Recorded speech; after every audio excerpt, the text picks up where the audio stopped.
Hey everybody, Chris here. September, of course, is coming to a close very soon, and we're about to enter into my yearly themed month of Voiceoctover for the year of 2018.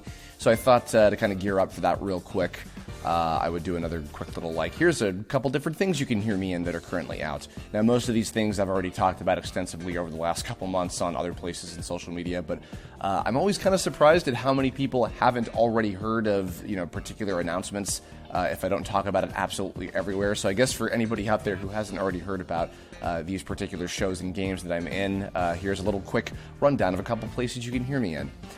First of all, I had the pleasure of voicing a whole bunch of different characters on Tencent's food fantasy mobile game. I'm a whole bunch of different guys on that. Miso Soup, Peking Duck, Spaghetti, and Eclair. I've had a whole lot of different people surprisingly playing this one and tweeting at me pictures of the characters that they get. It's a gacha game where all of the characters you're collecting are pretty anime boys and girls that are based on different food dishes. A bunch of other friends of mine are all in it. Kira Buckland, Casey Mangelo, Ray Chase, Greg Chun, Christina V, a bunch of those folks. They're all in there, mixed around as different characters. And this was a fun one. I did this one with the folks at Binari Sonori. I think either earlier this year, maybe even last year. I can't remember how long it's been.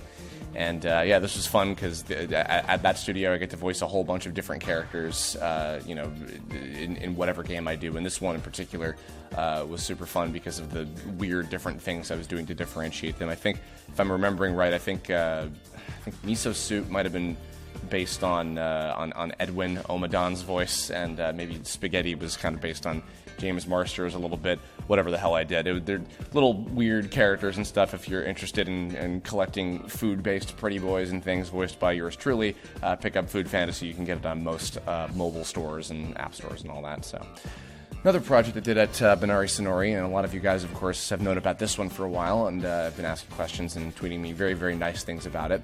But of course, I voiced Therion, the thief, one of the 8 playable characters in Octopath Traveler, the beautiful new pixel arts turn-based RPG by Square Enix. Particularly, it was created by, I believe, the team that did the Bravely Default games.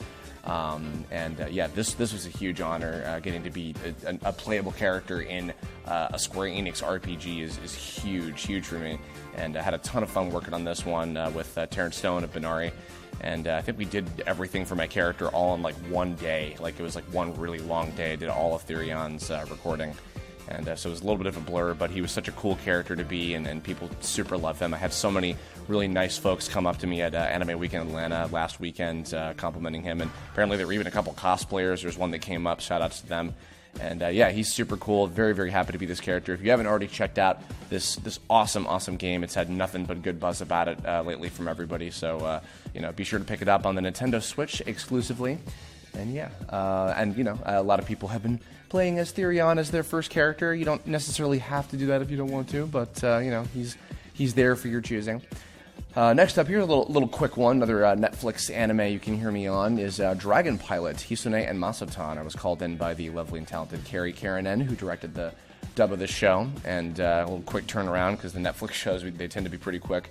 But this is a quick little, I think 12 or 13 episode series that just went up very recently, and I play Shirota, who is one of the boisterous male pilots who's kind of along for the ride. I'm mixed in there with Keiji Tang and Ben Pronsky, a few other people. And this was a fun one. Finished the whole thing, I think, in a day or two, and had a lot of fun with Carrie. And it looks like a really cute show. The animation style is beautiful to look at. I think it might be Studio Bones, I believe. And it's got cute girls that fly cute dragon Pokemon-esque sort of things, and really pretty visuals and stuff. And it's a little bit of an out there show, but I liked working on it. And shout out to Carrie and all the cast and everything. So if you want to pick that up, or check it out, it's on Netflix right now, the whole series. And you can hear me mixed in there as my Shirota, a joke made constantly.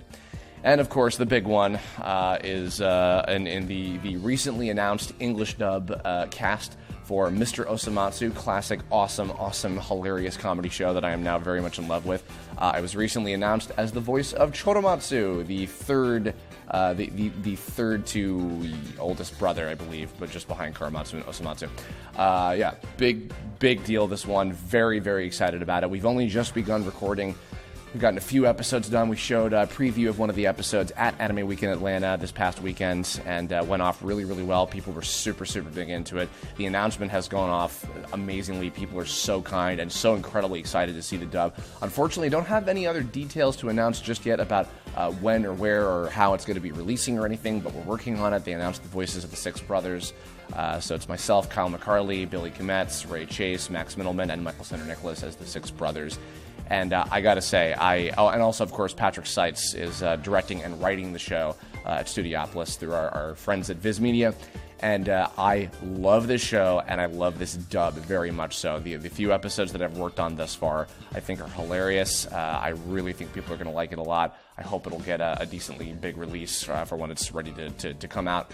But yeah, I'm already. This has already become one of my new favorite shows to work on. Choromatsu is one of my new favorite characters I've worked on. He's the most Kerbifer-esque character I think I've ever played in anything, and that's saying something. I'm sure a lot of you guys listening to this know what I mean by that.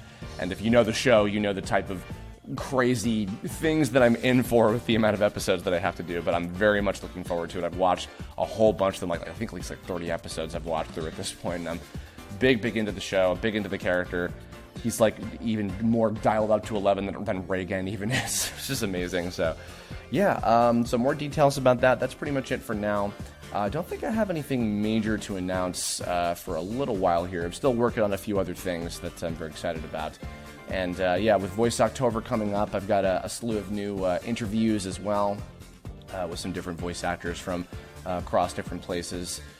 So far, I've got 3 confirmed already. I can say I've got Daniel Edwards from New York, I've got Brent Miller from Vancouver, and I've got Monica Rial from Texas, and perhaps another one or two, maybe some other things as well to talk about down the line. And I might even maybe try to do some other Kerb blogs, just in between things.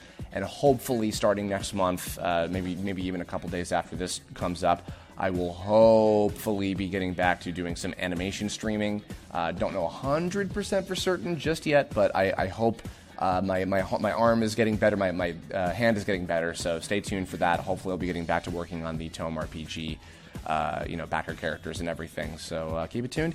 Thanks very much, and I'll catch you all very soon. Bye-bye.